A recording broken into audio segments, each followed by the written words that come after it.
Penguin Random House Audio presents The Busybody Book Club by Freya Sampson. Read for you by Daphne Kouma. Prologue. Nova. I call this emergency meeting of the St. Tredoc Community Book Club to order, Phyllis said, rapping her knuckle on the desk. Hang on a sec. Who put her in charge? Arthur grumbled. Technically, Nova's our chair, so she should start the meeting, Ash said. Can you all stop arguing, please? Nova looked at the ragtag group in front of her. Phyllis had clearly come straight from bed as she was wearing an old-fashioned nightie under her coat, and her hair was held in place by rollers. Arthur's weathered face was still red and puffy from all the crying he'd done during his confession earlier, and Ash was tapping away on his phone, his teenage brow furrowed in concentration. When Nova had set up this book club, it never occurred to her that one day she'd be holding a late-night meeting with this motley crew. But then again, it never occurred to her that one day they'd be investigating a murder either. Are you sure your theory's right? Ash asked, looking up from his phone. It just seems so unlikely. I know it does, but how else do you explain all this? Nova signalled to the evidence laid out on the desk in front of them. It's all very well knowing who did it, but how are we going to prove it? Arthur said. This lot doesn't mean anything unless we can get a confession, and that's hardly likely to happen. Nova glanced at Phyllis, who had gone quiet. Too quiet. You've got a plan, haven't you? Of course I have, the older woman said indignantly. Let me guess, is it inspired by an Agatha Christie novel? Ash asked. Haven't I said all along that she'd have the answer? Phyllis said. Now, Nova, how would you feel about having a couple of extra guests at your wedding? Nova swallowed. In all the drama of the past hour, she'd barely thought about the fact she was getting married in little more than 12 hours' time.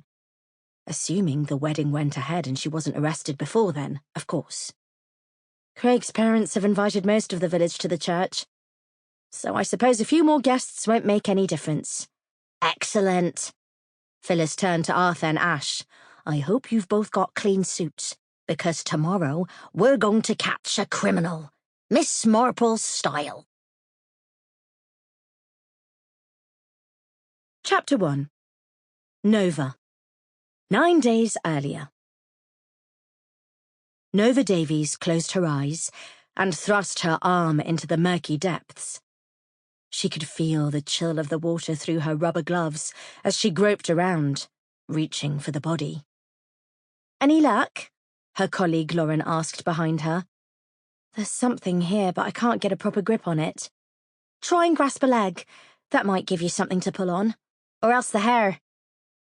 Nova delved further, trying not to think too hard about what else might be down there.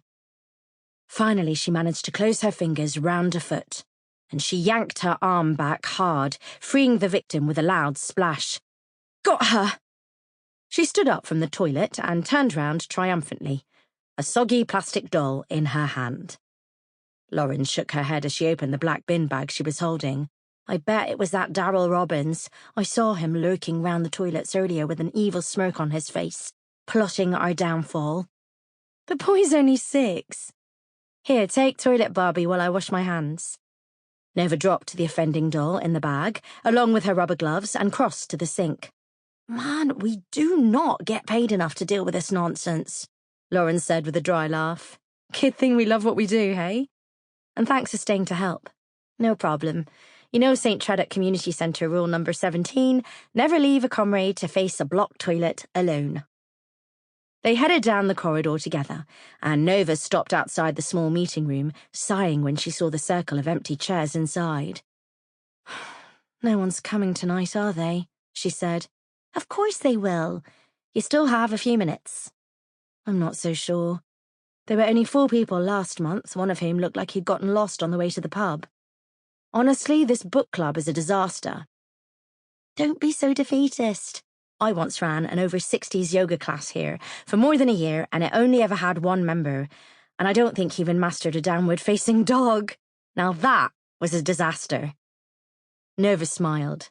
Thanks. That makes me feel a bit better. Just give it time. I've told you, this lot are deeply suspicious of anything and anyone new, but they'll come round to you eventually. This lot was how Lauren referred to the residents of St. Treddock, the small, picturesque Cornish village where the two women worked. Nova had moved to the area 5 months ago, but Lauren had lived here for her whole life and took great pleasure in affectionately mocking her fellow natives. I'm sorry I can't stay and give you moral support, but Sam will never forgive me if I miss tonight's pub quiz. I've got a parting gift for you, though. Lauren reached into her rucksack and pulled out a packet of digestive biscuits. I know what Phyllis is like, and your evening will be considerably easier if you have snacks. Oh, thank you. I meant to buy some earlier, but forgot. No worries. Also, I've never been to a book club before, but don't you need a copy of the book? Lauren's eyes scanned the empty chairs and Nova grimaced. Ah, yes. Ideally you do. But I can't find mine anywhere. I must have left it at home. It's where the crawdads sing, right? I'm sure I saw it on your desk this morning, under a pile of papers. Really? You're a lifesaver. Right. I'd better get to the Anchor, Lauren said. Will you join us later? I'll see how it goes here. If I don't make it, tell Craig I'll see him at home. Will do. Good luck with your crawdads. Lauren headed toward the front door, and Nova glanced at her watch. 6:59, and there was still no one here. She walked down the corridor, her footsteps echoing through the empty community centre. Nova hated being here alone, and she hummed as she unlocked the door and flicked on the light. The office was really a glorified cupboard, with barely space for the desks of her, Lauren, and their boss, Sandy. Nova's was nearest to the door, its surface invisible under assorted junk modelling from the after-school art club, some wilting potted plants she was trying to resurrect, and several dirty coffee mugs. No wonder she kept losing things. She really must keep it tidier. Nova located her copy of Where the Crawdads Sing, which, as Lauren had said, was under a teetering pile of papers, then put on a slick of red lipstick and grabbed a plate for the biscuits. She flicked off the office light and stepped back out into the corridor. As she was locking the door, Nova heard a sudden bang to her right. Her heart leaped, and she swung round, adrenaline coursing through her veins, as she prepared to defend herself. That wind! There's a storm coming tonight, Craddock. You wait and see. Phyllis Hudson was stepping into the entrance foyer, untying a plastic rain hood from under her chin. The septuagenarian was a familiar sight at the community centre. Nova saw her squat figure and distinctive blue-rinsed perm at the Knit and Natter group on a Monday, at the Silver Swans senior ballet class on a Thursday, and at the food bank on a Friday. In fact, she was such a regular that Nova had been told to turn a blind eye to Craddock, the elderly, arthritic English bulldog that accompanied Phyllis at all times, in blatant contravention of the centre's no animals policy. The dog was lumbering in through the door now, wheezing like a 60-a-day smoker. Evening, Phyllis, Nova said, fixing a smile on her face. What's wrong with you? You look like you've witnessed a murder. Nothing, I'm fine. Come on in, I'm just setting up. Nova hurried to the meeting room and began laying out the biscuits. As she did, she took a deep breath, trying to slow her racing heart. It was just the door banging in the wind. Digestives? Phyllis wrinkled her nose as she fed a biscuit to Craddock. If you want people to come to your book club, then you need to do better than this. Sorry, I'm afraid these are all I've got today. They're not even McVitie's ones. Beryl used to get a shortbread from M&S. Beryl had been Nova's predecessor at the centre, a St. Treddock local who'd been in the job for 30 years until Sandy caught her drinking whiskey out of a coffee mug during the under-5 stay and play. Although Nova hadn't even been living in Cornwall at the time, she was pretty sure there was some who blamed her for Beryl getting sacked, Phyllis included. Next time you want to get some proper biscuits like a hobnob, the older woman continued, but not the chocolate ones, mind, as Craddock can't eat those. Noted, I promise, Nova said. Phyllis sat down in a chair, and Craddock lay heavily at her feet, farting with the exertion.